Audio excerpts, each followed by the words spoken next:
छत्तीसगढ़ी मनोरंजन। दोस्तों, सबसे पहले चैनल को सब्सक्राइब कीजिए और घंटी का निशान को भी क्लिक कर लें।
काय बता न गा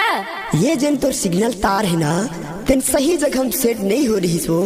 देखने से तीना तो टीवी में सिग्नल नहीं आ रही बही ऐसे का लेने तक सही जगह हम सेट करके बना देने तक छतरी ला मोला हिलावन देना वो मिनट वाला हो सिग्नल छतरी ला मोला हिलावन देना वो मिनट वाला हो सिग्नल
स्काई के छतरी है न पगली ओला सही दिशा में सेट करे पड़ते हो जब सही दिशा में सेट हो जाते ना तो 2 मिनट ले ज्यादा समय नहीं लगे बही लेना जल्दी बना देना तक कब के मैं सीरियल देखे बर आस लगाए बैठी हूँ छतरी ला मोला हिलावन देना वो मिनट वाला हो सिग्नल छतरी ला मोला हिलावन देना वो मिनट वाला हो सिग्नल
गा। बस थोड़ा समय लगी बही, टीवी ला देख के तय बताबे। हाँ वही में रख देगा, बढ़िया सिग्नल आ गिस गा, शुरू हो गई सीरियल है गा। रिमोट के